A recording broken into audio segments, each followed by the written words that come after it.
Salut tout le monde, bienvenue sur ma chaîne éco-littéraire. Mon nom c'est Erika.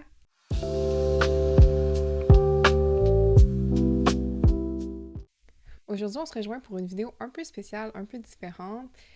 Je voulais vous parler de quelque chose que j'ai découvert il y a pas longtemps sur Internet en fouinant un petit peu sur le site de l'Association des libraires du Québec.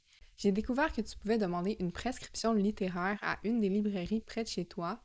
Donc, tu remplis un petit formulaire, ce que j'ai fait, avec des questions comme c'est quoi ton roman préféré, c'est quoi le dernier roman que tu as donné 5 étoiles, trois de tes auteurs préférés, et tu peux laisser des commentaires par rapport à des choses que tu cherches ou que tu cherches pas dans tes romans. Et moi, j'ai rempli ça. J'ai dit que mes romans préférés, c'était When We Lost Our Heads de Heather O'Neill. J'ai dit L'ombre du vent de Carlos Ruiz Zafón. Sinon, j'ai dit que je voulais une autrice féminine québécoise. Que je me rappelle pas du reste.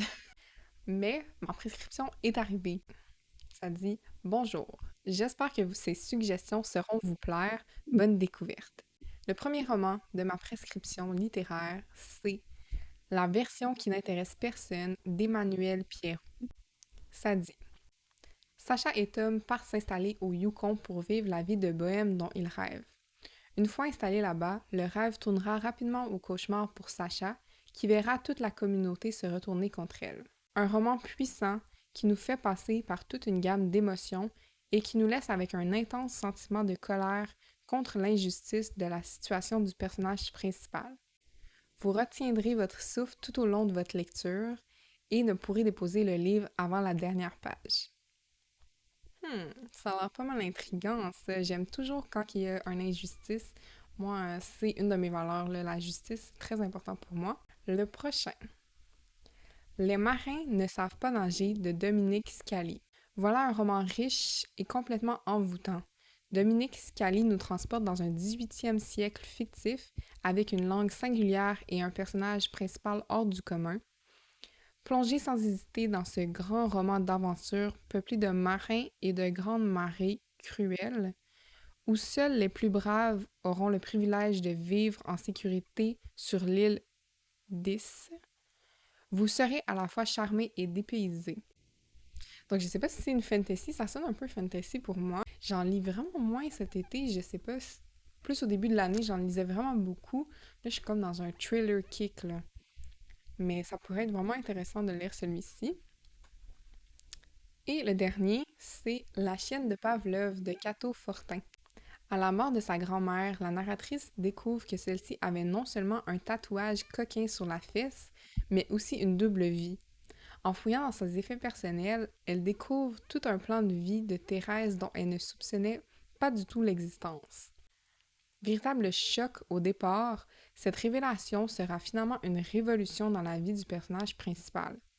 Le roman cru et rafraîchissant qui déconstruit les clichés sur la vieillesse et qui nous rappelle que la sexualité n'a pas de date d'expiration.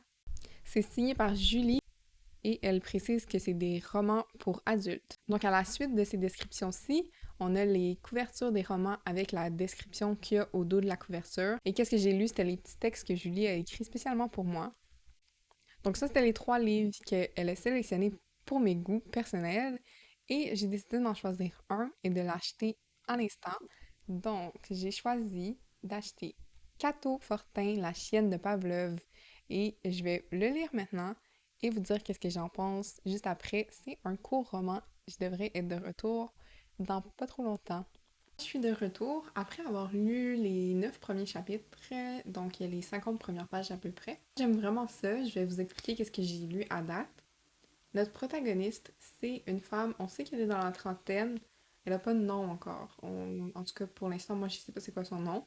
Je sais juste que c'est la petite fille de Thérèse qui est à l'hôpital parce qu'elle va bientôt mourir, malheureusement. On n'a pas pu avoir une conversation entre les deux femmes, donc elle était vraiment sur le point de mourir. Elle est décédée cette soirée-là, et d'après ce que notre personnage principal nous raconte, elles étaient vraiment proches, les deux femmes. Elle s'occupait beaucoup de sa grand-mère, puis elle lui gardait compagnie parce que son grand-père est mort depuis quelques années. Et on comprend aussi qu'elle n'a pas la même relation avec sa mère, elle était beaucoup plus proche de sa grand-mère que de sa mère. Elle va se rendre à l'hôpital justement quand sa mère va l'appeler pour lui annoncer la triste nouvelle.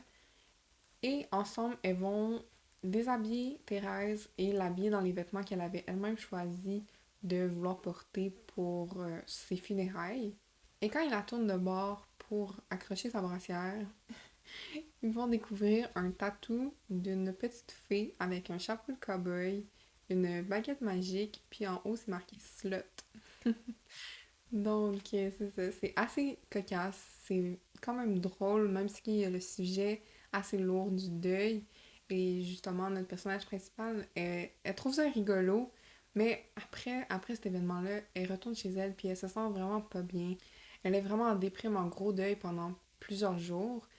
Et dans tout ça, on a aussi la relation avec ses amis, que ils sont dans la trentaine, ses amis, elles ont des enfants, elles ont des maisons, des maris, et elle se sent pas à l'aise de demander à ses amis d'être là pour elle, alors qu'elle sait que ses amis ont autant de trucs à s'occuper. Donc, il y a cet aspect-là aussi d'amitié féminine un peu compliqué, complexe. Il y a son chum qui était parti en voyage pour le travail, mais là qui est bientôt de retour. Il communiquait avec elle seulement par lettres, ce que j'ai trouvé assez bizarre. Il voulait pas communiquer par téléphone, comme une personne normale de notre siècle, mais il lui envoyait des lettres. Fait que ça, j'ai trouvé ça un petit peu bizarre. Je sais pas si ça, on va comprendre par la suite pourquoi il voulait pas utiliser son téléphone. Quand il va être de retour, on va voir les interactions entre elle et son chum. Et pour moi, je sais pas, il y a quelque chose qui marche pas. On dirait que c'est un mauvais match. Je sais pas qu'est-ce qui va se passer avec ça, mais pour l'instant, ça m'intrigue. J'ai l'impression que dans le roman, ça va être vraiment le deuil de sa grand-mère qui va faire pour le personnage principal un espèce de tourbillon dans sa vie et que tout va vraiment changer pour elle. J'ai vraiment l'impression que ça va être la table tournante de sa vie. Et on a compris depuis le début du roman que peut-être que notre personnage principal a une petite ressemblance avec la grand-mère. J'ai l'impression que dans la jeunesse de ma grand-mère, elle était sûrement vraiment une fille de party, puis de débauche, puis notre personnage principal, elle est comme ça aussi, j'ai l'impression, avec les descriptions qu'on a eues au début du livre. J'ai trouvé que le style d'écriture était très narratif, beaucoup de phrases qui commencent par je, et le langage est très familier, très cru. Il y a des sacres. Je suis pas habituée de lire des romans québécois. Je sais pas si c'est quelque chose qui est commun dans la littérature québécoise d'avoir des sacres comme ça, mais en tout cas, ça, je voulais juste le noter. Mais on dirait que ça fonctionne bien avec le roman parce que le thème, c'est la sexualité, la vulgarité. Alors on dirait que ce langage-là, il fonctionne bien avec les thèmes du roman. Donc je vais lire la suite et je vous reviens quand j'aurai fini.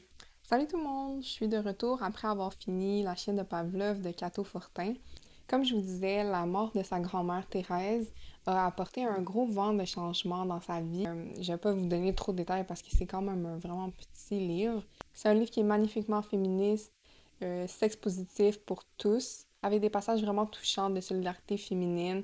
Il y a même un petit passage de solidarité envers des femmes trans, même s'il n'y a pas de personnages trans dans le livre. Je peux vous dire qu'il y a une bonne représentation dans ce livre-ci parce que on a une femme noire, on a plusieurs personnages autochtones et on a un personnage non-binaire. J'ai vraiment aimé la deuxième partie où est-ce que notre personnage principal va découvrir les secrets de sa grand-mère et ça va justement lui apporter plein de changements dans sa vie et on dirait qu'elle va comprendre des leçons qu'elle n'avait pas compris avant. Mais elle comprend aussi que ces leçons-là, elle n'avait pas le choix de les apprendre après le décès de sa grand-mère parce que le deuil va lui apporter un nouveau regard sur sa grand-mère. Et peut-être qu'elle n'aurait pas eu la même leçon si elle avait appris ces secrets-là avant la mort de Thérèse.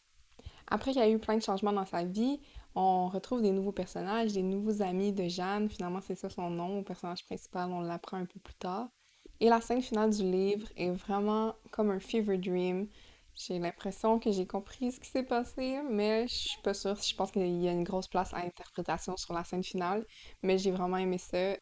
Je veux vraiment mettre l'emphase sur le fait que ce soit un roman féministe et sexe positif. C'est avec ça que je pourrais te vendre le roman. Si c'est ça que tu cherches, je te le conseille vraiment. Je suis vraiment contente d'avoir découvert ce roman-ci. Merci à Julie de la librairie près de chez moi. Et merci à la personne qui a pensé à faire ça à l'Association des libraires du Québec. C'est une trop bonne idée. Les prescriptions littéraires, je te le conseille, c'est gratuit. Ça prend pas longtemps à remplir le formulaire de questions. On se voit dans la prochaine vidéo. Merci beaucoup d'avoir écouté. À la prochaine!